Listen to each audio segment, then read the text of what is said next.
There is a planet somewhere in the Milky Way that we will never find in time. On it, or perhaps beneath an ocean sealed under kilometers of ice, or drifting through an atmosphere thick with ammonia and methane, something lives, something that has solved problems we haven't even thought to ask yet, something that looks up or outward or inward, however it perceives its universe, and wonders, as we do, whether it is alone. It has been alive as a civilization longer than our species has been capable of language. It has watched its own star flare and calm. It has experienced ice ages and extinctions and recoveries, and at some point in its long, complicated history, it turned its attention to the stars and asked the same question we ask now. Are there others out there? And if so, can we reach them? The answer to that question, when examined honestly through the cold lens of physics, is probably not. Not because the will doesn't exist, not because the technology is forever beyond imagination, but because the universe has built into its very architecture a series of barriers so profound, so layered, and so relentless that even a civilization 1,000,000 years older than ours would struggle enormously to close the distance between stars. And yet we sit here, scanning the skies with radio telescopes and space observatories, half expecting a signal, half expecting a ship. We send probes outward and call them our emissaries, even though the fastest thing we have ever launched will take 70,000 years to reach our nearest neighboring star. This is not a story about whether aliens exist. The mathematics of the cosmos makes it nearly impossible that we are alone. This is a story about something stranger and more sobering than that. It is a story about why, even if the galaxy is teeming with intelligent life, the probability of any of them ever standing on Earth or even reaching this corner of the galaxy is vanishingly small. It is a story about the tyranny of distance, the cruelty of physics, the silence of a universe that may be full of voices we will never hear, the question of whether aliens can reach Earth, whether any mind in this galaxy could survive the journey, sustain the will, harness the energy, and arrive, is not simply a question about spacecraft design or propulsion technology. It is a question that touches cosmology, evolutionary biology, thermodynamics, philosophy of mind, and the sociology of civilizations. It is a question whose answer reveals something fundamental about what kind of universe we inhabit and what place intelligence occupies within it. If you enjoy deep space explorations like this, consider subscribing. Let's begin at the beginning, not the beginning of the universe, though we'll get there, but the beginning of what it means to travel between stars. Before we can talk about the barriers, we need to talk about what we're actually hoping for when we imagine alien visitors. Popular culture has shaped our expectations in ways that are rarely acknowledged. In film after film, decade after decade, alien spacecraft arrive with a kind of casual ease. They cross the galaxy in what appears to be days or weeks, their technology smooth and inexplicable, their ships hovering over cities with an authority that implies mastery over the very physics we struggle to understand. These images are not without value. They inspire curiosity and wonder, and they ask important questions about how humanity would respond to genuine contact. But they are fantasies built on an implicit assumption that the distances between stars are not really a problem if you're advanced enough. This assumption is the foundational error. The distances between stars are not a problem of technology. They are a problem of physics. And physics is not optional. It is the operating system of the universe, and no amount of intelligence or technological sophistication can update it. What we know about the structure of space-time, the conservation laws that govern energy and momentum, the relationship between mass and the energy required to move it, all of this is not provisional knowledge waiting to be overturned by a sufficiently clever engineer. It is the bedrock against which every proposed solution to interstellar travel must ultimately be tested. And so far, that bedrock has not moved. The Milky Way galaxy is, by any human standard of measurement, incomprehensibly large. It spans roughly 100,000 light-years from edge to edge. A light-year, the distance light travels in a single year, is approximately 9.5 trillion kilometers. 9.5 trillion. When you stack 100,000 of those on top of each other, you arrive at a number that language genuinely struggles to convey. If you somehow compressed the Milky Way down to the size of the continental United States, our solar system would be smaller than a single atom, not a small speck, an atom. That is the scale we are dealing with. To make it more concrete, the Sun is about 150 million kilometers from Earth. The Voyager 1 spacecraft, launched in 1977 and currently the most distant human-made object in existence, is about 23 billion kilometers from Earth as of the mid-2020s. That sounds enormous. It is enormous by any earthly measure, and yet, on a galactic scale, Voyager hasn't gone anywhere. The distance to Proxima Centauri, our nearest stellar neighbor, is roughly 40 trillion kilometers. Voyager 1 is less than 1/10 of the way there after nearly 50 years of travel. The Milky Way is approximately 2.5 billion times wider than the distance from Earth to Proxima Centauri. These numbers are not meant to be grasped intellectually in their full magnitude. They can't be by a human brain that evolved to track prey across a savanna. They are meant to provoke awe and perhaps a productive kind of humility about what interstellar travel actually entails. Within this galaxy, stars are not evenly distributed. They cluster in spiral arms, in dense central bulges, in globular clusters orbiting the galaxy's halo.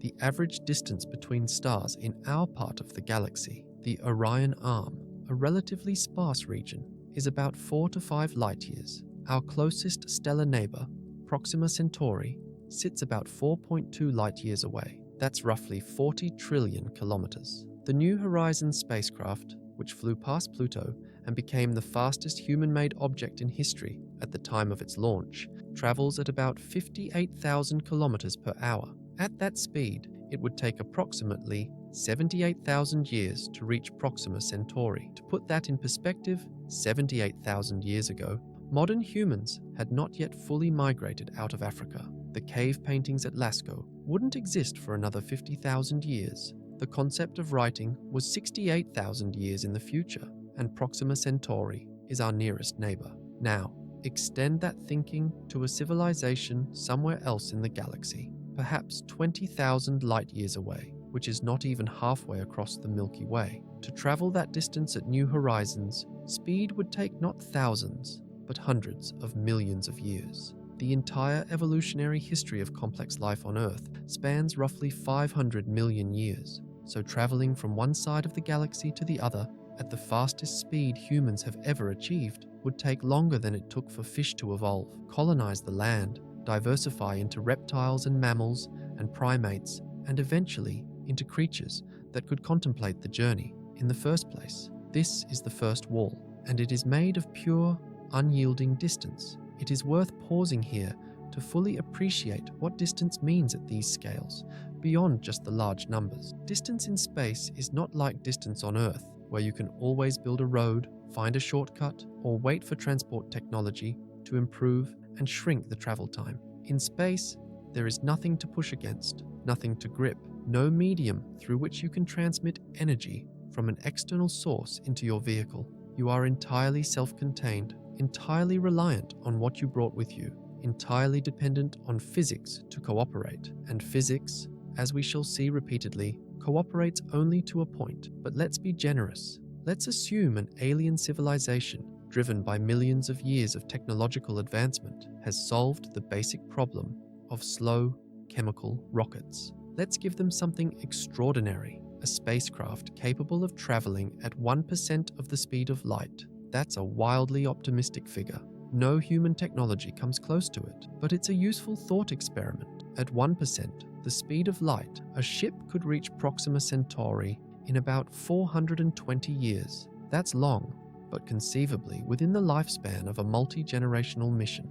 You could imagine civilizations organized around such voyages, with crews that live, age, and die aboard the ship while their descendants continue the journey. But remember, we're assuming they're only 4 light-years away. Now restore the realistic scenario where a civilization exists 20,000 light-years from Earth at 1% the speed of light. That journey takes 2 million years. 2 million years of continuous travel. The ship would need to sustain not just life support and propulsion, but an entire civilization across approximately 80,000 generations. The social, genetic, engineering, and energy challenges of such a mission are so staggering as to be practically indistinguishable from impossible. Even if you could build such a ship, and we'll talk about what that would actually require, keeping it functional, keeping its inhabitants sane, keeping its purpose coherent across 2 million years of isolation is a problem that no known physics or engineering can currently address.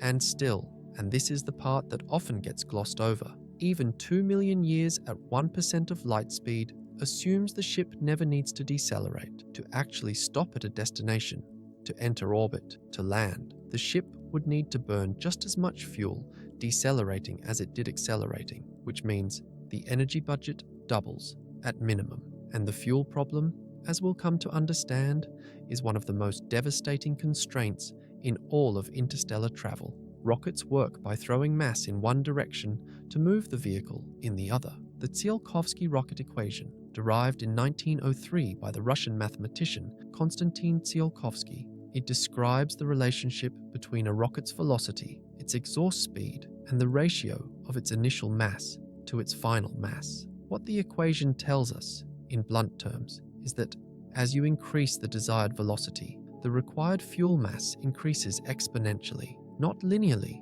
exponentially. To reach 1% of the speed of light using the best chemical propellants we have, you would need a fuel-to-payload ratio so enormous that the rocket itself becomes an afterthought. You would essentially be launching an ocean of fuel to push a small capsule. To reach 10% of light speed, the numbers become so catastrophic that chemical propulsion is not just impractical, it is categorically impossible. This is why engineers and physicists have spent decades imagining alternatives. Nuclear pulse propulsion, where small nuclear bombs are detonated behind a spacecraft to push it forward, was seriously studied in the 1950s and 60s under Project Orion.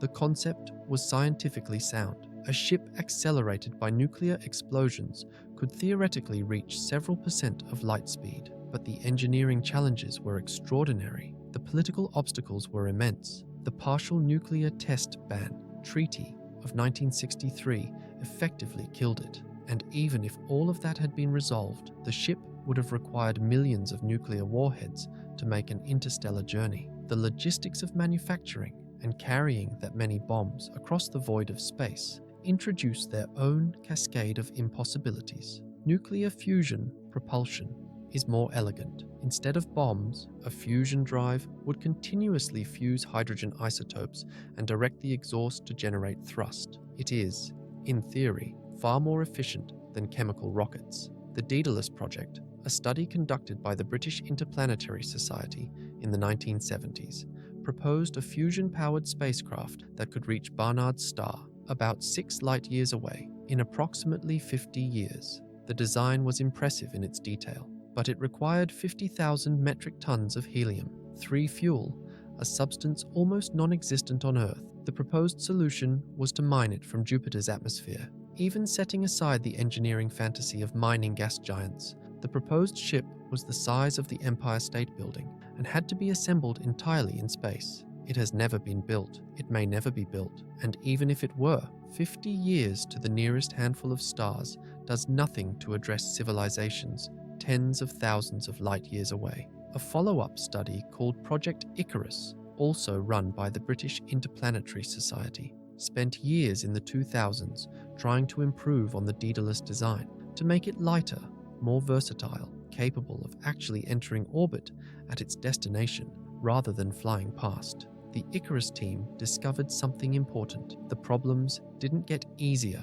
with more work, they got harder. Every solution to one constraint created complications elsewhere. The fuel mass problem, the deceleration problem, the communication problem, the structural integrity problem. They did not yield gracefully to clever engineering. They resisted. This is not unusual for hard physics problems. When you're fighting against fundamental limits rather than technological ones, additional cleverness often reveals additional depth to the obstacle rather than a path around it. Then, there is the theoretical concept that captures the popular imagination more than any other, the warp drive. In 1994, physicist Miguel Alcubierre published a paper describing a solution to Einstein's field equations in which a region of space-time contracts in front of a spacecraft and expands behind it. The ship itself would not move through space. Space would move around it. The ship would sit inside a bubble of flat space-time and be carried along like a surfer on a wave at whatever velocity the wave moves. In principle, this could allow faster-than-light travel without violating relativity. Because the ship itself is not moving faster than light, the space-time around it is. The concept is mathematically valid within general relativity.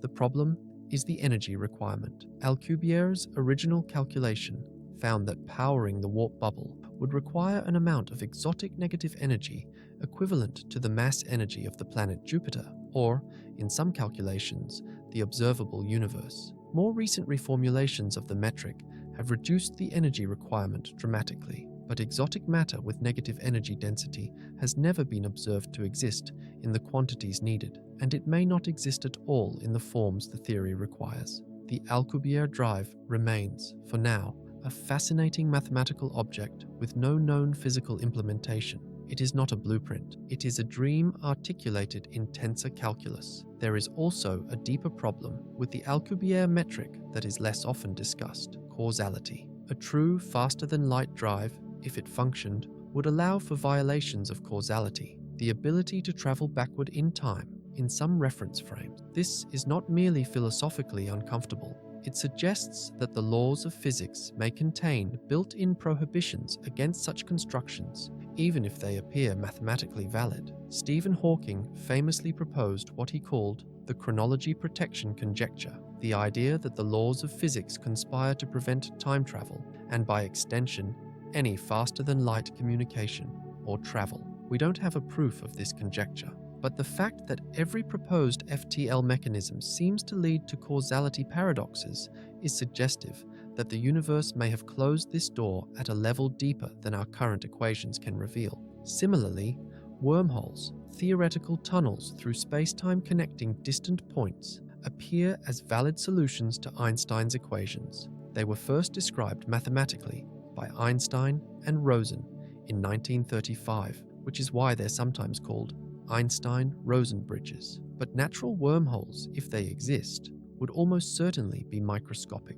quantum-scale entities that appear and disappear in the foam of spacetime at the Planck length, a scale 35 orders of magnitude smaller than an atom. Traversable wormholes large enough for a ship to pass through would require exotic matter to stabilize them, and there is no known process by which they could be naturally formed at macroscopic scales. Engineering one would require a mastery of physics so advanced it might as well be indistinguishable from magic. Harold White at NASA spent years pursuing what he called an M-drive and various warp field experiments, attempting to detect any minuscule space-time perturbation created by ring-shaped arrangements of capacitors. The results were intriguing to some and thoroughly disputed by others in the scientific community, and subsequent careful experiments failed to reproduce the effects under more controlled conditions. The scientific consensus remains that no experimental evidence for warp field generation exists.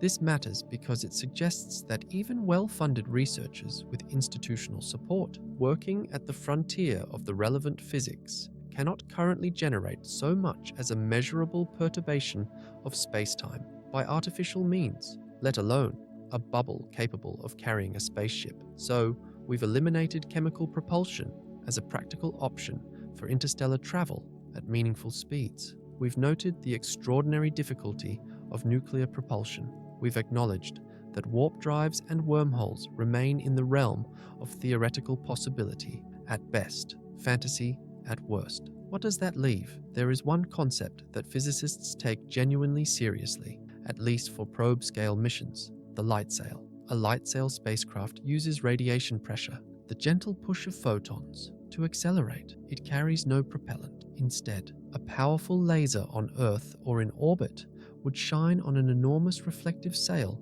attached to a tiny spacecraft, gradually pushing it up to a significant fraction of the speed of light. The breakthrough Starshot initiative, funded partly by Stephen Hawking and Russian billionaire Yuri Milner, proposed accelerating gram-scale spacecraft, essentially tiny chips, to 20% of light speed using an array of lasers on Earth. At that speed, Such a probe could reach Proxima Centauri in about 20 years. This is actually a technically plausible concept, though the engineering is fiendishly difficult. The laser array would need to deliver approximately 100 gigawatts of power for several minutes. The sail would need to be incredibly thin and highly reflective. Pointing accuracy at interstellar distances would need to be perfect, and the probe, when it arrives at Proxima Centauri, would have no way to slow down.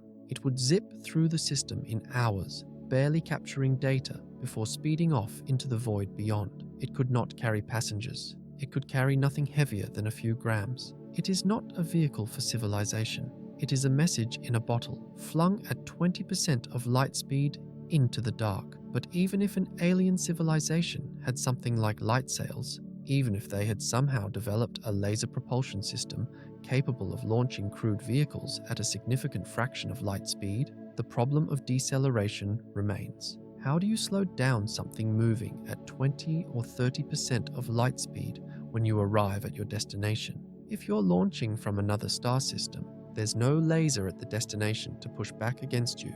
You would need to carry your own braking mechanism, which adds mass, which reduces acceleration, which requires more energy, which compounds the engineering challenge exponentially. Some proposals suggest using the destination star's own light for braking, but the geometry of such a maneuver at high fractions of light speed is enormously difficult, and we have not even begun to discuss what happens to the travelers themselves. Space is not empty. This seems counterintuitive because space is often described as a vacuum, and by the standards of anything we might encounter on Earth, it essentially is. But interstellar space contains hydrogen atoms, dust particles, and ionized gas, the interstellar medium. At low velocities, these particles are completely harmless. A spaceship moving at the speed of New Horizons would deflect them with no more effort than a car deflects raindrops. But at 10% of light speed, each hydrogen atom encountered becomes a relativistic particle.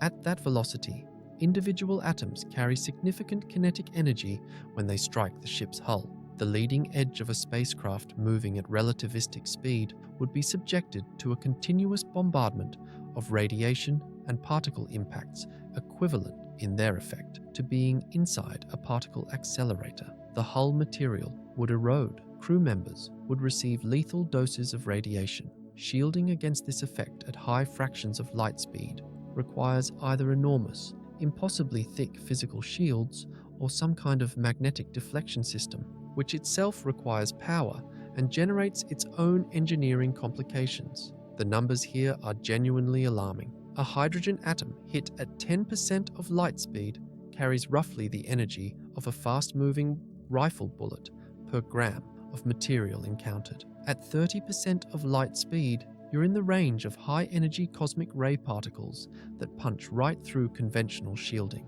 The interstellar medium averages about 1 hydrogen atom per cubic centimeter in the local region of our galaxy, thinner than any vacuum we can create in a laboratory on Earth. But at relativistic speeds, a square meter of hull sweeps through enormous volumes of space per second. Integrated over years or decades of travel, the cumulative damage to unshielded material would be catastrophic. Some engineering proposals involve a sacrificial leading shield, a large block of material placed at the bow that erodes over time and is gradually replaced. But this adds mass, which again compounds the fuel problem. Then there is cosmic radiation, more broadly. Away from the protective cocoon of a planetary magnetosphere and atmosphere, space is saturated with cosmic rays, high-energy particles streaming in from across the galaxy, originating in supernovae, pulsar winds, and active galactic nuclei. Astronauts aboard the International Space Station, in low Earth orbit and still partially protected by Earth's magnetic field, receive radiation doses significantly higher than people on the surface. Let astronauts on a mission to Mars, spending perhaps 6 to 9 months in transit each way, would receive doses approaching the threshold that significantly increases cancer risk. On a journey lasting decades, centuries, or millennia, cumulative radiation exposure becomes one of the most murderous obstacles in existence. You could shield the crew, but shielding adds mass. Mass requires more fuel to accelerate. More fuel requires a bigger ship. A bigger ship is harder to shield. The engineering constraints interact with each other in a feedback loop that pushes the required resources ever higher. NASA studies of radiation shielding for deep space missions suggest that providing adequate protection for a year-long mission beyond the magnetosphere would require a water shield several meters thick surrounding the crew compartment, adding hundreds of metric tons to the spacecraft's mass before you've added a single gram of fuel or life support. Solar energetic particle events, eruptions from stars that send waves of high-energy particles surging outward, add another layer of danger. Our own sun produces these regularly, and during a severe event, an unshielded astronaut in deep space could receive a fatal radiation dose in a matter of hours. Other stars might be far more active. A crew traveling through the heliosphere of a different star system would have no historical data about that star's flare frequency or intensity, and no warning system calibrated for it. The radiation environment of any alien stellar system is essentially unknown until you arrive, at which point it may be too late to do anything about it. But let's go further. Let's assume an alien civilization has solved the radiation problem. Let's give them perfect shielding. The crew is safe. They're moving at, say, 20% of light speed. They've launched from a planet 20 light years from Earth. The journey will take 100 years. How do you sustain human equivalent beings for 100 years in the complete isolation of interstellar space? Life support is not a simple problem. On Earth, the biosphere sustains us. Air is regenerated by plants and algae. Water cycles through evaporation and rain. Food grows in soil tended by microbes and weather and sunlight. On a spacecraft, all of these processes must be replicated artificially in a closed loop with no inputs from outside the ship. The failure of any component of that loop, a critical bacterial die-off in the soil system, a contamination of the water recycler, an outbreak of disease in the confined population could doom the mission entirely. Real closed-loop life support systems have been attempted. NASA's BIOS-3 experiment in Russia in the 1970s managed to sustain 3 crew members for up to 6 months with significant internal biological life support, but it required external supplementation of food and other materials. Completely closed systems where nothing enters from outside have never been maintained for more than a few months under experimental conditions. The longer a closed system runs, the more vulnerabilities accumulate. And entropy is not just a thermodynamic principle in this context. It is an existential threat to any long-duration space mission, and the crew itself presents its own complex challenges, independent of the engineering. Human beings are not built for isolation. Psychological studies of long-duration confinement in Antarctic research stations, in submarine service, in space station missions, consistently show that after extended periods, human beings develop serious psychological and social problems. Crews argue, hierarchies break down or ossify into dysfunction. Depression becomes pervasive. People lose the ability to clearly define their purpose or maintain motivation. 6 months on the International Space Station produces measurable changes in crew psychology, and ISS astronauts know they're coming home. They have regular communication with Earth. They can see the planet through the window. On an interstellar ship, the crew would have none of that. Radio signals from home would take years to arrive. Earth, in the ship's small porthole, would be invisible long before the journey's midpoint. The crew would be truly, utterly alone.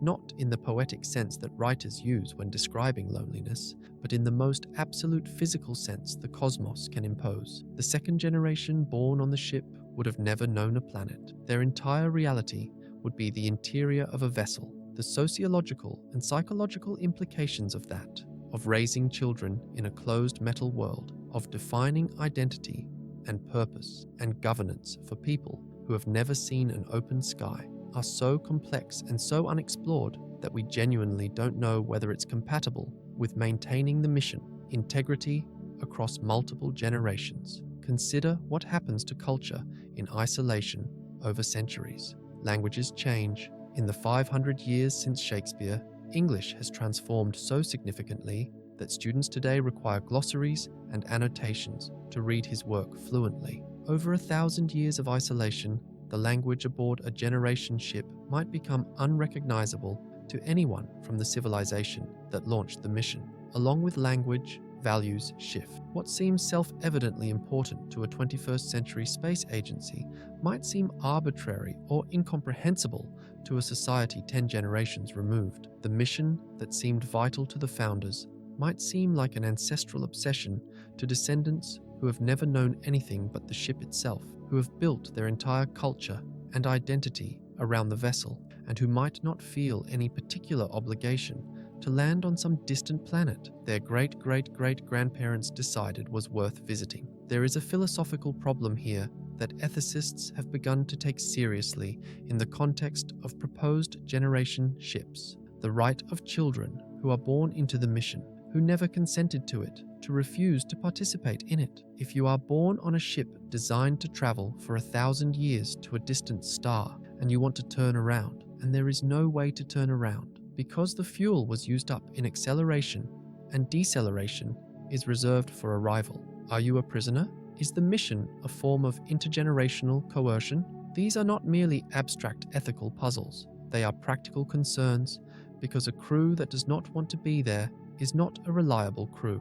A civilization that produces dissenters, rebels, and people who reject the mission's premises, as any healthy, diverse civilization would need some mechanism for managing that dissent across centuries of confinement. And history suggests that managing dissent in closed, isolated communities rarely goes well. The Mayflower crossed the Atlantic in 66 days. The passengers were miserable, sick, and frequently dying, but they made it, and they built something on the other side. An interstellar generation ship is not the Mayflower crossed with a longer ocean. It is a different kind of enterprise altogether, one for which we have no cultural template, no historical precedent, and no guarantee that the civilization that arrives would in any way resemble the one that launched. Let us now consider time, not just the travel time, but what time means cosmically. Stars are not static, they move. Galaxies move. The target star for a civilization launching an interstellar mission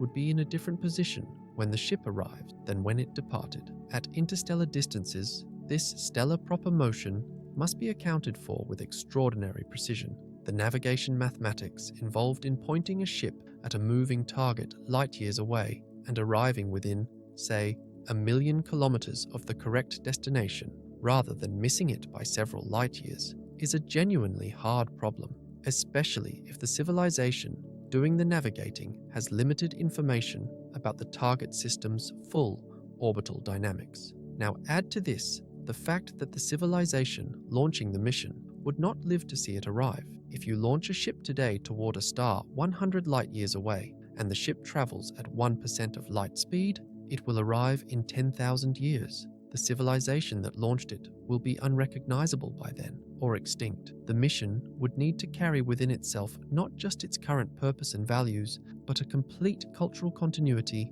across a time span longer than all of recorded human history. Imagine asking an ancient Mesopotamian civilization to design a mission, fund it, and trust that 10,000 years later, their descendants, speaking a different language, living under different stars, holding different beliefs, would carry it out as intended. The idea is not just logistically implausible, it is philosophically surreal. There's also the question of why. This might seem obvious. Of course, an intelligent civilization would want to explore and find others, but the drive to explore has never been unconditional in human history. Exploration happens when there are resources to justify the cost, political will to sustain the effort, and a cultural narrative that frames the journey as worthwhile. The Apollo program cost approximately $150 billion in today's money, employed 400,000 people, and was politically viable for about a decade before the American public largely lost interest. Interstellar travel, by contrast, would require a commitment of resources and political will, sustained not for a decade, but for centuries or millennia. No human civilization has ever maintained a single coherent project for that long. The pyramids took decades to build. The Great Wall of China was constructed and rebuilt across multiple dynasties over nearly 2,000 years, and it barely qualifies as continuous in the relevant sense. Would an alien civilization have the will? Would they have the social cohesion? Would they have the motivation, given that they know the journey will take longer than their own expected civilizational lifespan? These are not idle questions. They are real constraints on the likelihood that any civilization, so however advanced, would choose to undertake true interstellar travel rather than alternatives, like sending robotic probes, or communicating by radio, or simply accepting their cosmic isolation. And this brings us to one of the most haunting aspects of this whole problem, the Fermi Paradox. Enrico Fermi, the Italian-American physicist, reportedly asked during a lunch conversation in 1950 a question that has reverberated through astrophysics and philosophy ever since. If intelligent alien life is common, where is everybody? The galaxy is roughly 10 billion years old. If even a small fraction of the billion or so Earth-like planets in the Milky Way developed intelligent life, and if even a small fraction of those developed space travel, and if even a few of those began spreading through the galaxy millions of years ago, the galaxy should be teeming with their presence by now. Even at sublight speeds, a civilization could colonize the entire Milky Way in a few million years, using self-replicating robotic probes that build factories at each new star, manufacture new probes, and send them onward. The math works out. It's called the von Neumann probe scenario, and it implies that a sufficiently motivated civilization could fill the galaxy without anyone having to travel at relativistic speeds at all. But we see nothing. No von Neumann probes in our solar system, no megastructures around nearby stars, or at least none unambiguous enough to confirm. No directed radio signals, no laser pulses, no unmistakable engineering on a cosmic scale. The silence is profound, and it demands explanation. The most common explanations fall into several camps. Perhaps intelligent life is extraordinarily rare, not just somewhat unusual, but so rare that in a galaxy of 400 billion stars, we might genuinely be alone, or nearly alone. This is the rare Earth hypothesis, advanced by Peter Ward and Joe Brownlee in their 2000 book. The idea is that Earth's particular combination of features, its position in the galactic habitable zone, its stable sun, its large moon, its plate tectonics, its liquid water, its protective Jupiter-like outer planet, its magnetosphere, is so unusual that planets capable of sustaining complex life are vanishingly rare. The moon argument deserves particular attention. Earth's moon is unusually large relative to its host planet. The ratio of moon mass to Earth mass is far higher than any other moon-planet pair in the solar system. This large moon stabilizes Earth's axial tilt, keeping it within a relatively narrow range over geological timescales. Mars, which has no large stabilizing moon, wobbles chaotically in its axial tilt over millions of years, swinging between near zero and over 60 degrees. A planet with such extreme axial variation would experience climate swings severe enough to periodically sterilize its surface, or at least dramatically disrupt any evolutionary progress toward complex life. The relatively stable axis that Earth enjoys, thanks largely to the Moon's gravitational steadying influence, may be a prerequisite for the long, uninterrupted evolutionary timescale that produced us. And how did we get our Moon? The leading theory, the giant impact hypothesis, proposes that a Mars-sized body called Theia collided with the early Earth roughly 4.5 billion years ago in a glancing blow that ejected material into orbit, which coalesced into the Moon. This collision had to be of just the right size and angle. Too direct and the Earth would have been destroyed. Too glancing and insufficient material would have been ejected. Too small and the resulting Moon would be too tiny to provide the axial stabilization we depend on. The probability of exactly this kind of collision occurring in exactly the right geometry is not well constrained, but there's no reason to think it's common. It may have been a fortunate accident of early solar system dynamics that most planet-forming systems never experience. Or perhaps life is common, but intelligence is rare. Simple microbial life might fill the galaxy, drifting on comets and asteroids, seeding planets with organic chemistry, but the leap from single-celled organisms to multicellular life, and from multicellular life to intelligence, might involve evolutionary bottlenecks so severe that most life never makes the jump. On Earth, life appeared roughly 4 billion years ago, but complex multicellular life didn't emerge until about 600 million years ago.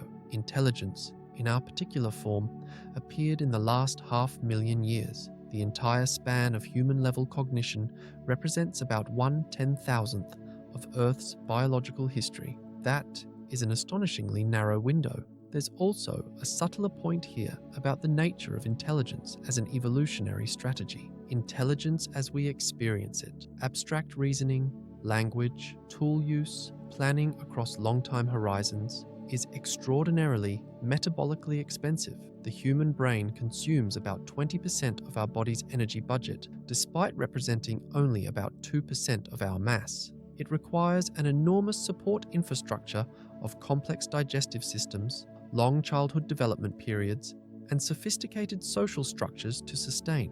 Evolution does not produce expensive traits unless those traits confer strong survival advantages. For most of Earth's evolutionary history, the intelligence level of a bacterium or a worm was sufficient. There is nothing inevitable about the evolution of human-level intelligence. It required a very specific set of ecological pressures: bipedalism that freed hands for tool use, a social environment that rewarded communication, an ecological niche where planning and cooperation paid off more than raw strength or speed. None of these pressures are guaranteed to arise on other worlds, even worlds with rich biospheres. Or perhaps intelligence is not so rare, but technological civilization is, because it requires a very specific combination of biological capabilities, social structures, and environmental circumstances that rarely converge. Or perhaps technological civilizations regularly arise, but tend to destroy themselves before they develop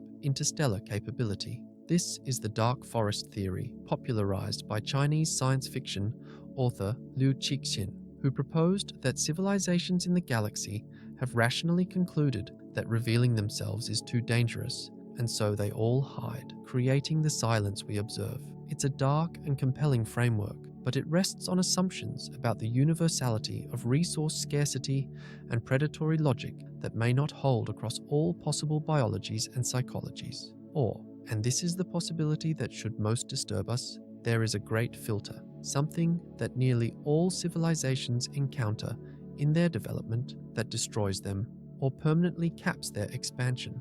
The filter could be behind us, something we have already passed, like the emergence of eukaryotic cells, which took nearly 2 billion years and may be extraordinarily rare. Or the filter could be ahead of us, something that technological civilizations invariably encounter and fail to survive. If the filter is ahead, then our silence in the cosmos is not reassuring. It is a warning. The great filter is relevant to our question about alien visitors because it suggests that even if civilizations regularly arise across the galaxy, they may be regularly destroyed before they reach the technological level required for interstellar travel. Climate change, nuclear war, engineered pandemics, artificial superintelligence that optimizes for goals incompatible with its creator's survival. The list of ways a civilization might eliminate itself or cap its own expansion is long and sobering. Each of these is a filter, a barrier that must be passed to reach the stars, and each of them might be nearly impossible to clear. But let's push past all of this. Let's assume the most optimistic scenario imaginable. A civilization has survived its great filter. It has achieved longevity. It has the technology for interstellar travel. It has the will, the resources, and the cultural continuity to sustain a multi-thousand-year mission. What does it need to actually build? Start with the energy. To accelerate a 100,000-ton spacecraft, roughly the mass of a large naval aircraft carrier, which would be a modest estimate for a generation ship with life support, crew, fuel, and structure, to 10% of light speed requires an amount of energy approximately equal to the total energy output of the Sun over 40 years. The entire Sun for 40 years. This is not an exaggeration for effect. This is a straightforward application of relativistic kinetic energy equations. No civilization we are aware of has ever harnessed more than a tiny fraction of its home star's total energy output. The Kardashev scale, proposed by Soviet astronomer Nikolai Kardashev in 1964, categorizes civilizations by energy use. A Type 1 civilization controls the total energy of its home planet. A Type 2 controls the energy of its star. A Type 3 controls the energy of its entire galaxy. Humanity today is somewhere around Type 0.7.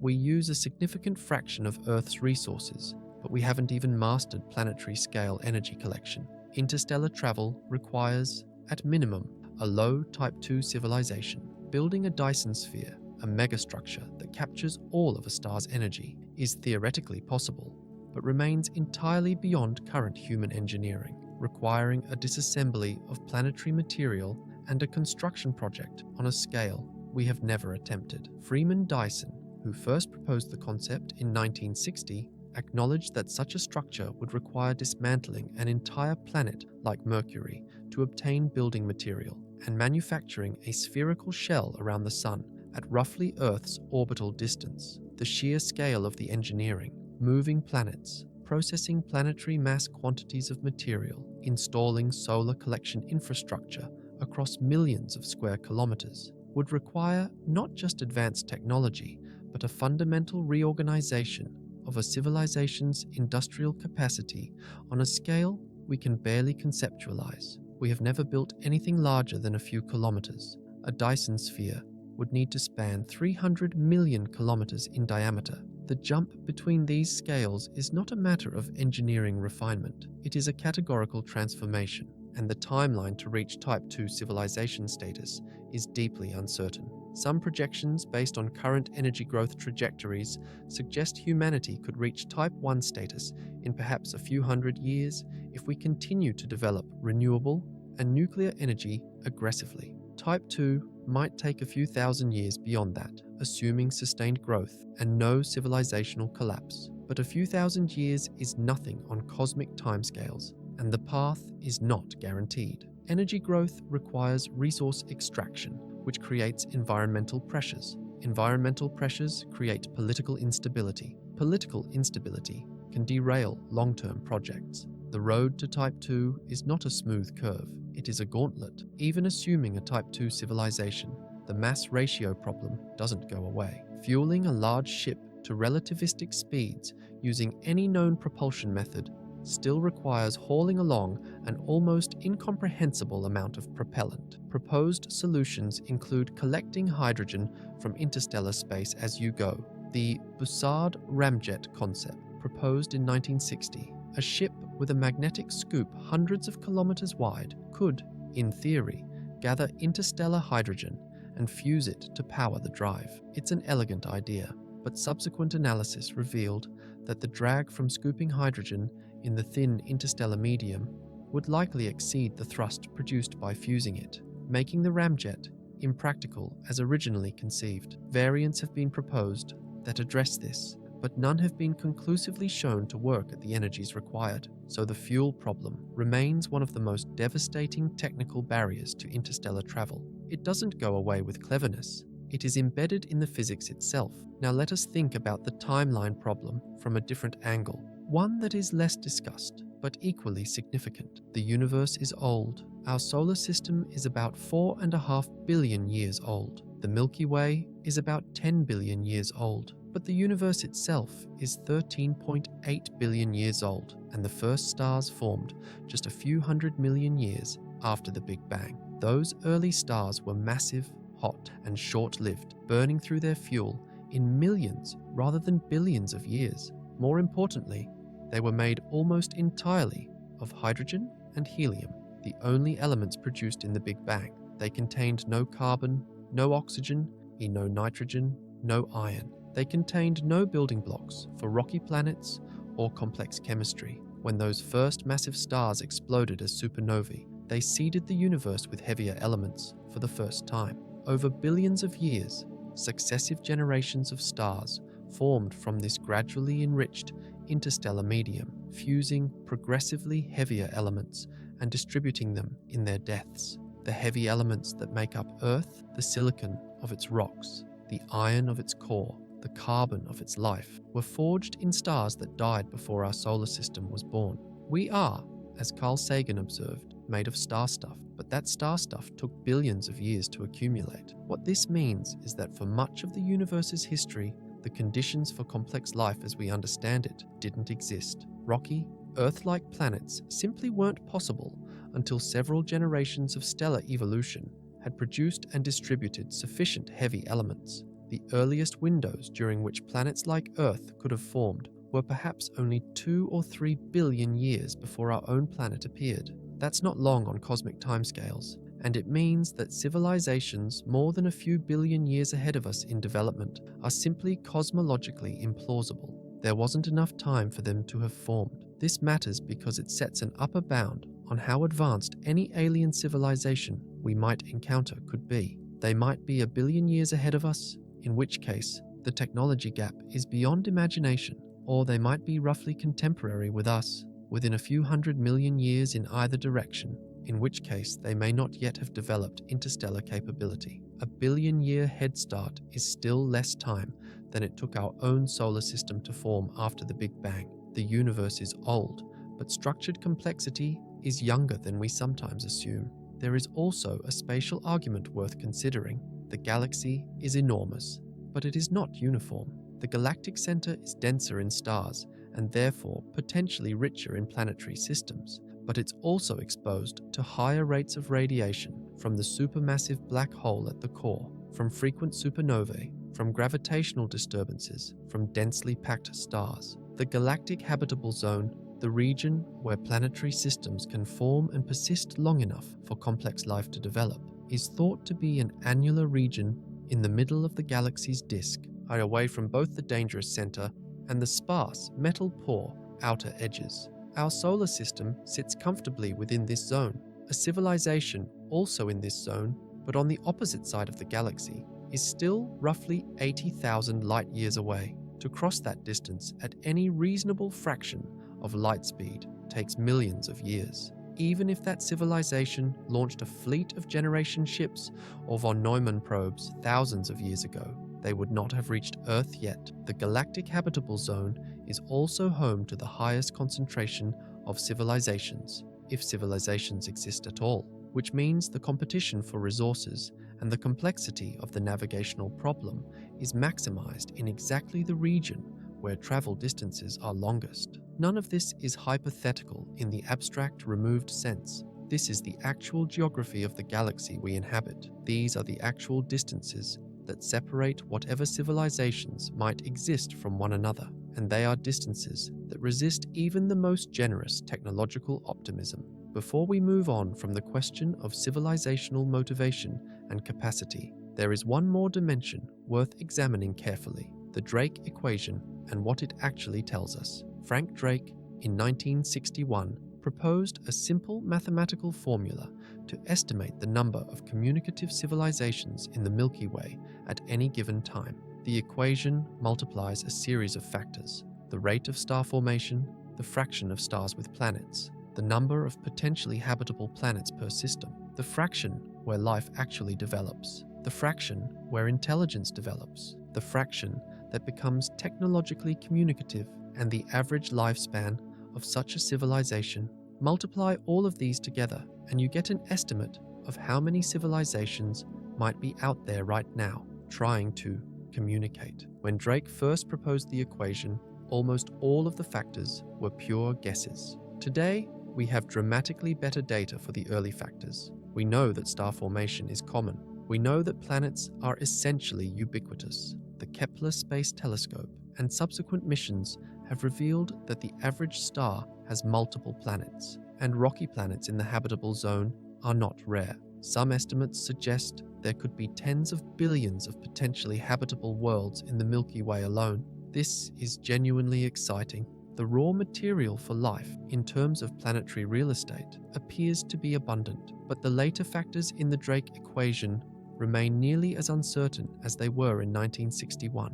We still don't know the fraction of habitable worlds where life actually begins. Abiogenesis, the origin of life from chemistry, occurred on Earth under conditions we still don't fully understand, through pathways we haven't fully reconstructed. We don't know if it's a near inevitable consequence of chemistry given the right conditions, or a fantastically improbable accident that might happen only once in a billion worlds. This is arguably the most important unknown in all of astrobiology, and we have only one data point, Earth, from which to estimate it. The Mars missions are relevant here. If life exists or ever existed on Mars, another planet that had liquid water on its surface roughly 3 to 4 billion years ago, it would strongly suggest that life arises readily wherever conditions are favorable, because it would have arisen independently on two worlds in the same solar system. Conversely, if Mars turns out to be completely sterile, despite its early warm, wet history,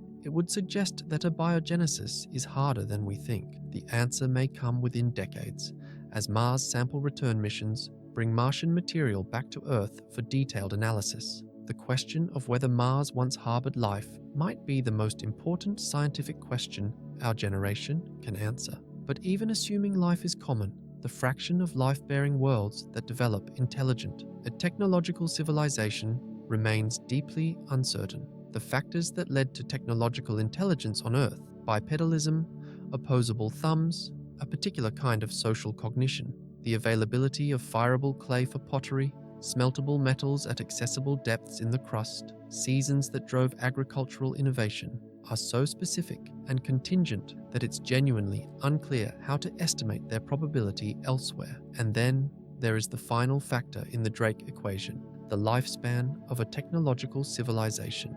If civilizations tend to destroy themselves within a few centuries of achieving industrial technology through nuclear war, climate collapse, engineered pandemic, or the development of artificial general intelligence that optimizes for goals incompatible with civilization's survival, then the average lifespan of a communicative civilization might be very short. A civilization that lasts only a few hundred years in a galaxy 10 billion years old is probabilistically almost never contemporaneous with another civilization. The galaxy could have hosted thousands of civilizations over its history without any two of them ever overlapping in time. This is perhaps the most haunting possibility of all, not that we are alone in a barren universe, but that we are alone in time, that the civilizations which might have reached out to us have already vanished, and that we will vanish before the civilizations that will someday fill the galaxy have risen. We are, in this scenario, like a voice calling out in the brief, quiet moment between one wave and the next. Let us now turn to something even more fundamental, the relativistic effects of high-speed travel. It is here that the physics of the universe reveals a particular kind of cruelty, a set of rules that, in giving with one hand, always takes with the other. Einstein's special relativity tells us that, as an object approaches the speed of light, several strange things happen simultaneously. Time aboard the moving vessel slows down relative to the rest of the universe. The object's mass, from the perspective of an outside observer, increases, and the energy required to continue accelerating rises toward infinity. As you approach light speed, it cannot be reached, only approached asymptotically. The time dilation effect is both a gift and a curse. At 99% of light speed, a crew member would age only about 1 year for every 7 that pass on Earth. At 99.99% of light speed, the ratio becomes even more dramatic, 1 year aboard for roughly 70 on Earth. This means that from the traveler's perspective, a trip to a distant galaxy might be survivable within a human lifetime. The crew launches, travels at near light speed, and arrives, having aged only decades, while thousands of years have passed outside. But this gift comes with a devastating social implication. Any civilization sending travelers at relativistic speeds is effectively exiling those travelers from their home civilization forever. The travelers would arrive at their destination to find a universe thousands of years older than the one they left. Their homeworld might be unrecognizable. Everyone they knew is long dead. Their culture, their language, their political structures, everything has changed beyond recognition or ceased to exist entirely. They are time travelers of the most tragic kind, unable to return to anything they knew. And from the perspective of the destination, Earth in our scenario, a ship approaching at relativistic speeds would not announce itself gently. A spacecraft traveling at 90% of light speed would be virtually invisible until it was very close, because any light or signal it emitted would be severely blue shifted in front of it and red shifted behind. The bow shock of its interaction with the interstellar medium would produce radiation across the spectrum. Most critically, if such a ship struck anything at those velocities, a pebble, a dust grain, the impact would release energy comparable to a nuclear warhead. The interstellar medium is thin, but thin is not empty, and at relativistic speeds, even the vacuum's background density of particles becomes a lethal environment. To safely navigate at relativistic speeds requires active particle deflection, powerful magnetic fields, physical shielding of some kind, or constantly scanning ahead and vaporizing obstacles. The engineering precision required to maintain that protection continuously across decades or centuries of travel at near light speed is extraordinary, and a single failure at a critical moment could be catastrophic. Let us also think about communication, because communication is in some ways a more achievable form of contact than physical travel, and yet even that is profoundly constrained. Yet radio waves travel at the speed of light. A signal sent from a civilization 20,000 light-years away would take 20,000 years to arrive. If we sent a reply, it would take another 20,000 years to reach them. The conversation, if you can even call it that, would unfold across 40 millennia. The civilization that sent the original message would almost certainly be gone before they heard our reply. We would be communicating with ghosts. The SETI Institute Search for Extraterrestrial Intelligence has been scanning the radio spectrum for alien signals since the 1960s. In that time, we've catalogued exactly one anomalous signal worth serious attention: the WOW signal, detected in 1977 at the Big Ear Radio Observatory at Ohio State University. It lasted 72 seconds, matched the expected profile of a signal from space, and was never detected again. It has never been definitively explained. Whether it was alien in origin, a natural phenomenon, or terrestrial interference remains unknown, but it stands, decades later, as the closest thing to a confirmed external signal we have ever received. One signal in all those years of dedicated listening. The silence is not absolute, but it is almost complete. In recent years, the search has expanded dramatically. Breakthrough. Listen, the most comprehensive SETI program ever funded, is using some of the world's largest radio telescopes to scan millions of star systems across a wide range of frequencies. Advanced computing has made it possible to analyze the resulting data at speeds that would have been unimaginable in the early days of SETI. Machine learning algorithms sift through terabytes of data, looking for patterns that deviate from the known signatures of natural astrophysical processes. And yet, the result is the same: silence. Not complete silence. There are anomalies, blips, signals that require investigation, but none has yet survived the scrutiny of follow-up observation and independent verification. The sky remains obstinately, profoundly quiet. What would a genuine artificial signal even look like? The classic assumption is that it would be a narrowband radio transmission, a signal packed into a very tight frequency range which no known natural process produces. Nature tends to emit energy broadly across frequency ranges. The tight spectral focus of a laser or a carrier wave is an engineering choice that marks it as artificial. We've been listening for this. We haven't found it, but there are other possibilities. Optical signals, pulses of laser light modulated to carry information, would be harder to detect but potentially more powerful over long distances. Neutrino beams could, in principle, be used for communication, passing through matter almost without interaction, able to travel through entire planets without attenuation. Gravitational wave modulation is theoretically conceivable for an extraordinarily advanced civilization. We are not equipped to detect most of these possibilities. Our SETI efforts have been focused primarily on radio, with growing attention to optical wavelengths, but the space of possible signaling methods is vast, and we've searched only a tiny portion of it. Even if we did receive a signal tomorrow, the practical implications of the communication delay are severe. Learning that a civilization exists 20,000 light-years away, but knowing that any response takes 40,000 years to be acknowledged, transforms the conversation into an archaeological exercise, we would not be talking to a living civilization.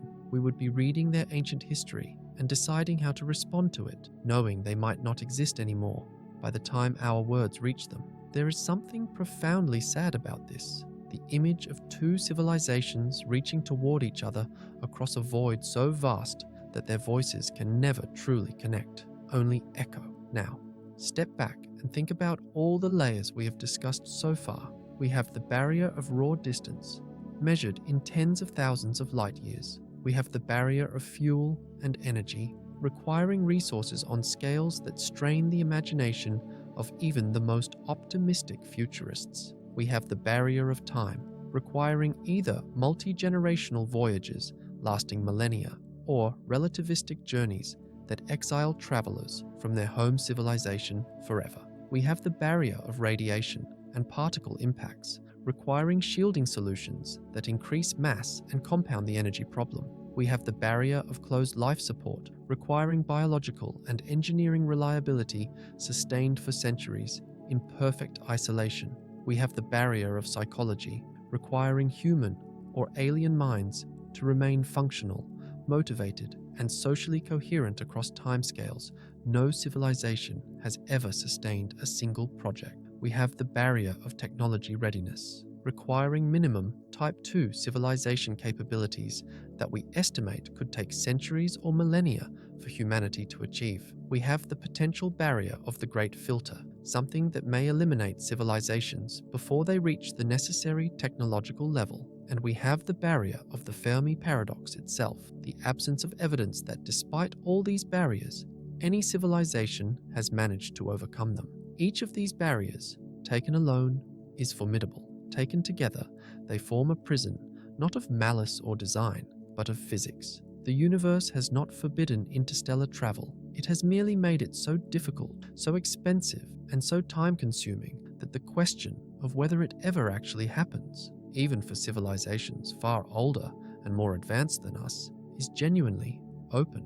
And yet, we should be careful about one thing. We should not mistake our current limitations for absolute limits. Human beings in 1024 CE had no concept of steam engines, let alone jet propulsion or spacecraft. They could not have imagined Voyager 1 sailing through interstellar space right now, a gold-plated record attached to its side carrying greetings from Earth in 55 languages. Technology advances, sometimes in ways that rewrite the boundaries of what seems possible. The Wright brothers flew for the first time in 1903. 66 years later, humans walked on the moon. The pace of change in technology can be breathtaking, but physics is not technology. Technology changes. Physics does not. The speed of light as a universal speed limit is not a technical limitation waiting to be engineered away. It is a fundamental feature of the structure of space-time itself, as far as our deepest theories and most precise experiments can determine. The rocket equation is not a design flaw in our current rockets. It is a mathematical consequence of the principle of conservation of momentum. These constraints are not temporary. They may be permanent features of the universe we inhabit. Some physicists argue that sufficiently advanced technology becomes indistinguishable from physical law manipulation, that a civilization that has existed for 1 billion years might understand physics so far beyond our current models that our current laws seem to them like Newtonian mechanics seem to relativists. Maybe they've found ways to generate exotic matter.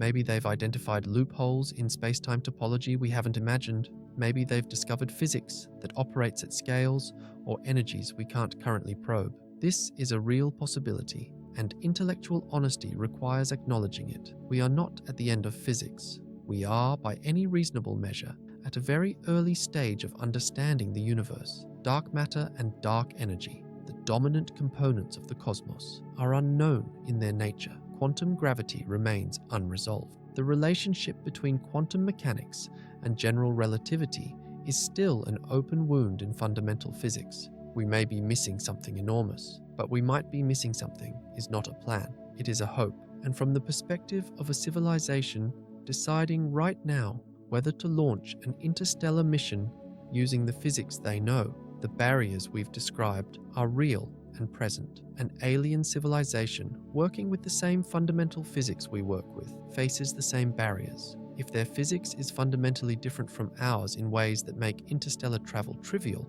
then we're not talking about science anymore. We're talking about fantasy, and we have no useful framework for reasoning about it. So, let us return to what we know and reason carefully about what it implies. The nearest star to the Sun is 4 light-years away. The galaxy is 100,000 light-years across. Travel at any currently conceivable speed makes the crossing of those distances a multi-generational, multi-millennial, or multi-million-year undertaking. Energy requirements are so large they exceed the output of entire stars. Radiation makes the journey acutely dangerous. Biological and psychological sustainability across such timescales is deeply uncertain, and the motivation to make the journey at all must persist coherently across cultural timescales we have never achieved. Given all of this, what is the most plausible fate of a civilization that has reached the technology level necessary to consider interstellar travel? One very plausible answer is that they don't go in person, they send machines. Robotic probes require no life support, no psychology management, no biological sustainability. A probe the size of a grapefruit with a nuclear power source and a sufficiently sophisticated AI could survive a 1,000-year journey and arrive intact. It could map the destination system, look for life, and transmit data home. The data would take 1,000 years to arrive back, but there would be no crew to worry about in the interim. This is actually the most rational form of interstellar exploration, and it is what we ourselves are beginning to do. Voyager 1 and 2, New Horizons, Pioneer 10 and 11 are all essentially robotic envoys to interstellar space, primitive ancestors of what true interstellar probes might eventually look like. But a robotic probe is not a visitor. It is a look, not an arrival. It does not establish contact in the way science fiction imagines. It does not land on Earth and say hello. It observes from the void, or at most, skims through a solar system at high speed, capturing data as it goes. If there are alien probes in our solar system right now, something that cannot be entirely ruled out, though there's no evidence for it, we might not know. A probe the size of a refrigerator orbiting in the asteroid belt, or resting on the far side of the moon, could evade our current detection capability entirely. The solar system is large, our survey coverage is incomplete, and our search strategies have historically been quite narrow in their assumptions about what to look for. In 2017, astronomers detected an object called Oumuamua passing through the inner solar system on a trajectory that indicated it came from outside our solar system, the first confirmed interstellar object ever observed. Its shape and behavior were peculiar. It was elongated in unusual proportions and appeared to accelerate slightly beyond what solar radiation pressure alone could explain. Harvard astronomer Avi Loeb controversially proposed that it might be an artificial object, a light sail from another civilization. The scientific consensus has generally favored natural explanations, including the possibility that it was a fragment of a nitrogen ice body or a hydrogen iceberg, but the honest answer is that Oumuamua was strange enough that its nature has not been definitively resolved. Whatever it was, it raised a question that hadn't been asked seriously before. Might the galaxy be full of interstellar objects, some natural, some perhaps not, passing through solar systems constantly, and we have only just now developed the instruments to detect them? This raises an interesting and underappreciated possibility. Maybe they've already been here, not in the way of ancient astronaut theorists who see impossible engineering achievements in prehistoric cultures and attribute them to alien visitors, a hypothesis that consistently fails under rigorous scrutiny and often carries unfortunate implications about the capabilities of indigenous peoples. But in the more scientific sense, that a robotic probe from another civilization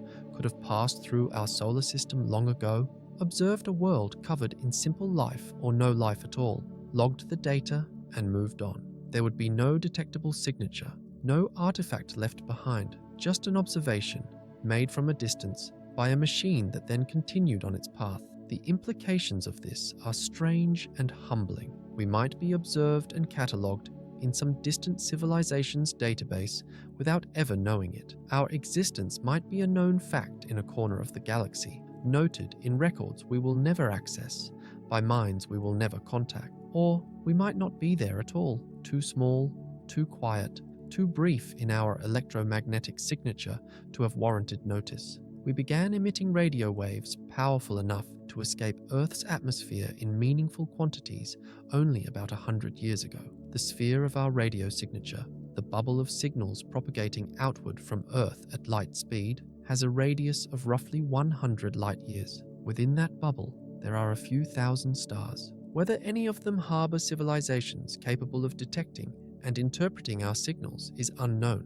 Our radio emissions, broadcast in all directions without focus or amplification, weaken with the inverse square of distance. By the time they've traveled 100 light years, the signal power is so attenuated that detecting it would require an antenna vastly larger than anything humans have ever built. We are broadcasting into a sea of static that would drown our voice long before it reached most potential listeners. And those signals are already becoming harder to detect as we evolve our technology. Over the last 2 decades, we've been migrating from broadcast television and radio, which leak conspicuously into space, toward cable, fiber optic, and tightly directed digital communications that scatter very little signal. Humanity is, in a sense, going dark to outside observers. Our radio signature peaked in the mid-20th century and may continue to diminish as our communication technology becomes more efficient and directional. If this is a general pattern of technological civilizations, it explains part of the silence. Perhaps civilizations naturally pass through a brief radio-loud phase as they develop communications technology, then transition to quieter methods, and this phase is simply too brief and too quiet to detect across interstellar distances. The window of detectability, the period during which a civilization's electromagnetic emissions are both powerful enough and broad enough to be detected from light years away, may be quite narrow. A few centuries, perhaps, in a galaxy 10 billion years old with 400 billion stars. And a civilization that is detectable for 300 years is cosmically invisible. Even if there are 1 million such civilizations in the Milky Way, and even if they're all actively broadcasting right now, the probability that any given one is pointed in our direction and detectable from Earth is vanishingly small. This is sometimes called the needle in a haystack problem, but the metaphor is insufficient. It's more like looking for a specific grain of sand on every beach on Earth simultaneously, in the dark, with instruments designed to detect something you've never seen before. There is one more thing we should discuss, and it is something that feels almost too strange to belong in a rational scientific argument, but which serious physicists and philosophers of science do engage with: the anthropic principle and the question of why we find ourselves in a universe where interstellar travel is so hard. The anthropic principle, in its weak form, states simply that the universe must be compatible with the existence of observers, since we are here to observe it. But there are deeper versions that raise uncomfortable questions. If the laws of physics that make interstellar travel so difficult were slightly different, if the speed of light were higher, or if exotic matter were common, or if wormholes formed naturally at macroscopic scales, what kind of universe would result? Would it be a universe compatible with the existence of stable stars, planets, and life? Or are the very features that make interstellar travel so hard also the features that make life possible in the first place? The speed of light is embedded throughout the structure of electromagnetism and quantum field theory. Change it, and the behavior of atoms changes. The stability of matter changes. The chemistry of life changes. The universe in which interstellar travel is easy might be a universe in which life as we know it cannot exist. This is not proven. It's speculative, but it adds a layer of philosophical depth to the question. The universe may have a certain internal consistency in which its most beautiful and terrible features are not separable. The emptiness between stars, the speed of light as a barrier, and the time required to cross the void. These may be inextricably bound up with the conditions that allow stars to shine, planets to form, and minds to emerge and wonder about all of it. If that is true, then the silence of the cosmos is not a mystery waiting to be solved. It is the universe's way of telling us something about what it means to be alive within it. We exist on a pale blue dot, as Sagan called it, suspended in the cosmic dark. The nearest civilization, if it exists, is separated from us by a gulf of space and time so vast that the journey between us may be functionally impossible for any being of finite lifespan, finite resources, and finite will. We are islands in an ocean that has no shore, calling out across water so deep that our voices dissolve before they travel even a fraction of the distance to the nearest possibility of a reply. And yet, we call. We keep calling. We send Voyager out past the heliopause with its golden record. We point our radio telescopes at promising stars. We analyze the spectra of exoplanet atmospheres for the chemical signatures of life. We build bigger and better instruments, always pushing the boundary of what we can perceive, because the alternative, to stop looking, to accept isolation as a certainty, feels wrong in a way that transcends scientific reasoning. It is a feeling that belongs to something deep in the human character, the same thing that made our distant ancestors look at the ocean and decide to cross it, that made Magellan's crew sail beyond the edge of the known world, that put 12 people on the surface of the moon. The barriers to interstellar travel are real and formidable. The physics is not encouraging. The silence of the cosmos may reflect genuine isolation, but the history of intelligence, of mind, confronting what seems impossible and finding ways around it, over it, through it, does not allow for absolute certainty in the other direction either. We cannot say with certainty that no civilization will ever cross interstellar distances. We can only say that it is extraordinarily hard, and that the universe has arranged things such that if it has ever happened, we have so far seen no sign of it. What we can say with more confidence is this: we are probably, for the foreseeable future, on our own. Not in the nihilistic sense that renders existence meaningless, but in the sobering, clarifying sense that makes this planet, this small, warm, improbable rock with its thin film of atmosphere and its surface covered in water and life, more precious and more worth preserving than any other argument could make it. If the nearest civilization is 10,000 light years away and will never reach us, and we will never reach them, then what happens on this world is, in practical terms, the whole of conscious experience in this corner of the galaxy. What we build here, what we destroy here, what we choose here, it matters in a way that our cosmic loneliness amplifies rather than diminishes. There is a temptation, when confronted with the scale of the universe and the improbability of contact, to feel that the whole of human civilization is somehow diminished, reduced to an accident of chemistry on a mote of rock in an indifferent cosmos. This temptation should be resisted, not because it is emotionally uncomfortable, but because it is philosophically wrong. Significance is not determined by physical size. The laws of physics do not decree that larger things matter more than smaller ones. A child's laugh is not less meaningful because it doesn't echo across a light year. A civilization's art and science and love and grief are not trivialized by the vastness of the universe that surrounds them. If anything, the vastness intensifies their meaning, because against all probability, in a universe that could so easily have been lifeless, something here has figured out how to care. The question of whether aliens can reach Earth turns out,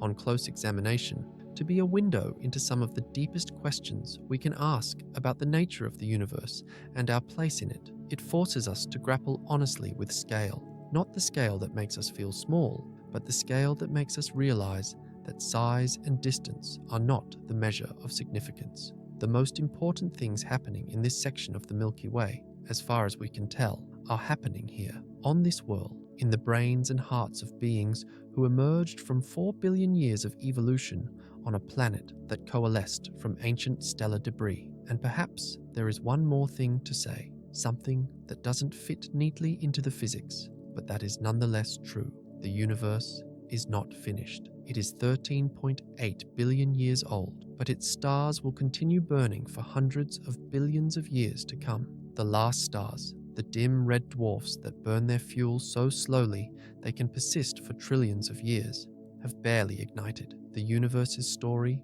is not mostly behind us. It is mostly ahead. Whatever civilizations might arise in the deep future, around stars that haven't formed yet, on planets that don't exist yet, made of elements that haven't been synthesized yet, those civilizations will inherit a universe in which the distances are unchanged, the physics is the same, the barriers between stars as formidable as ever. But they will also inherit whatever wisdom, whatever accumulated knowledge, whatever scientific and philosophical understanding the civilizations of this early epoch have managed to acquire, including, perhaps, some understanding of how to finally cross the dark. The distances are real, the physics is real, the barriers are real. Aliens, if they exist, are almost certainly not coming, but we are here, and the universe, in all its vast, indifferent, magnificent geometry, has produced at least this one place where someone is awake to look at it and find it beautiful. The nearest star is 4 light-years away. The nearest probable civilization, if the most optimistic estimates of the Drake equation are correct, might be a few hundred to a few thousand light-years distant. Between here and there is nothing but radiation and vacuum, and the slow drift of hydrogen atoms between the stars. No ships are coming, no signals have been deciphered. The galaxy is, as best we can tell, quiet. But let us take one more turn before we arrive at the full weight of this conclusion. Let us think seriously about what a civilization that has survived its own development, that has solved the great filter, whatever it is, might actually choose to do with its energy and intelligence. The assumption built into the Fermi Paradox, and indeed into most discussions about alien contact, is that a sufficiently advanced civilization would want to expand physically across the galaxy. This seems natural from a human perspective, because human history is full of expansion, of tribes spreading across continents, of empires reaching into new territories, of explorers pushing ever outward. But is physical expansion really the inevitable destiny of intelligence, or is that an anthropocentric projection? Consider what a civilization might do instead of sending ships to the stars. They might turn inward. As a civilization's technology advances, the richest frontier may not be the physical universe, but the computational and informational universe. A civilization capable of harnessing its star's energy doesn't need to spread to other stars to have access to more resources. It already has more energy than it can use. What it might want instead is more computing power, more simulation capacity, more richness of inner experience. A civilization that has digitized consciousness, created virtual worlds of infinite complexity, and found that the richness of simulated experience is indistinguishable from, or superior to, physical experience, might have no reason to send biological beings on interstellar voyages at all. Why cross the void of space when you can create an entire universe in your own mind? This is not an idle philosophical fancy. It is a serious conjecture in the philosophy of mind and the theory of artificial intelligence. If consciousness can be substrate independent, if what matters is the information processing pattern rather than the specific physical medium, then a sufficiently advanced civilization might exist primarily as patterns of information in a vast computational substrate, exploring inner space with the same passion that we project onto the exploration of outer space. Such a civilization would be essentially invisible to our detection methods. It would emit waste heat. Thermodynamics demands it. But the signal it produced would look like a dim, cool, infrared glow, not the spectacular megastructure or powerful radio beacon we've been searching for. Robin Hanson and others have proposed what might be called the sustainability argument for alien silence. A civilization that has survived long enough to develop interstellar capability has necessarily developed a relationship with energy and resources that is sustainable rather than expansionary. Expansionist civilizations consume resources faster than they can replenish them, which historically leads to collapse. The civilizations that persist across billions of years might be precisely those that have learned restraint, efficiency, and sustainability, and that therefore don't fill the galaxy with their presence. Their survival strategy might literally be to stay small, stay efficient, and avoid the kind of explosive expansion that drew our attention in the first place. There is also the possibility that interstellar expansion, even for a technically capable civilization, is simply not worth doing. We imagine visiting alien worlds with a kind of breathless romanticism, born of our childhood relationship with the unknown. But consider, you've been a civilization for 1 billion years. You know everything that can be known about the physics of the universe within your current theoretical framework. You've mapped your local star cluster in exhaustive detail. You've listened to radio frequencies from thousands of directions. You've modeled the probable nature of life on other worlds based on your own example and the planets you've observed. What would actually be gained by a 1,000,000-year voyage to a distant star system? Would the data collected be worth the resources expended? For a young civilization hungry for knowledge and suffering from the limits of its information base, the answer might be yes. For an ancient civilization that has already answered most of the questions such a journey could address, perhaps not. This does not mean alien civilizations are passive or unambitious. It means their ambitions might be oriented in directions that don't produce the kind of observable signatures we're looking for. They might be engaged in projects of inner exploration, artistic creation, philosophical inquiry, or forms of existence we simply don't have the conceptual vocabulary to describe. The universe may be full of thought and meaning that is entirely invisible to our radio telescopes and optical surveys because it is happening at scales or in dimensions that we are not equipped to observe. None of this is comforting in the sense of bringing us closer to contact. If anything, it deepens the silence. But it is important because it shifts the question from why haven't they reached us to why would they bother? And that shift is, in its own way, illuminating. It suggests that the barriers to interstellar travel are not just physical and engineering barriers. They may also be motivational and philosophical barriers, emerging from the very nature of mature intelligence. A civilization old enough and wise enough to survive the gauntlet of its own development might have concluded, through long experience and careful reasoning, exactly what the physics tells us without the benefit of long experience, that the distances between stars are so vast, the energy costs so enormous, the time requirements so humbling, and the alternative uses of those resources so compelling that the project of physical interstellar expansion is not the destiny of intelligence after all. The cosmos does not call to the wise, it calls to the young. But we are not quiet. We have been transmitting for 100 years. We have launched probes to the edge of the solar system. We have landed rovers on Mars and sent instruments to the moons of Jupiter.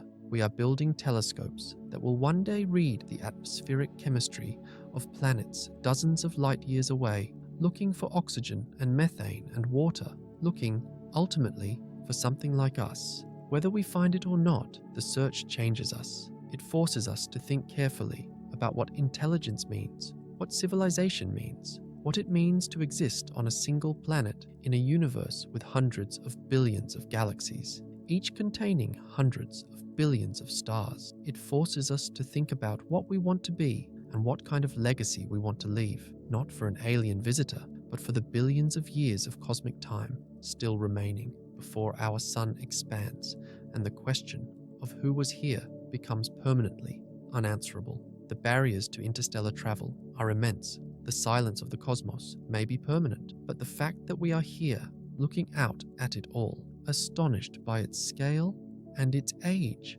and its complexity, asking whether anyone else is out there, that perhaps it is the most remarkable thing of all. The universe has spent 13.8 billion years arriving at a moment when something within it can ask questions about its own nature. That something is us. And while the aliens almost certainly cannot reach us, we are already reaching toward them in the only way physics currently allows, with light and radio waves and careful thought, crossing the silence one photon at a time.